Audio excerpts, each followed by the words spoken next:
How to make Facebook highlights private. So if you want to make Facebook highlights private, then first you need to open up your Facebook application. Make sure that you have a stable internet connection and make sure that you've logged into your account.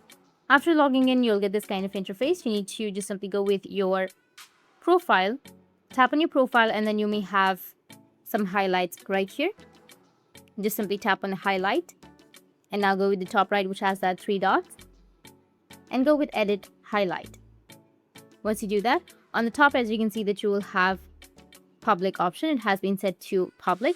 You just need to simply tap on it and you will be able to change your audience from public to private. But if you don't find that option, then the only way what you need to do is just simply go and delete the highlight. Tap on delete and tap on OK, and the highlight will be deleted.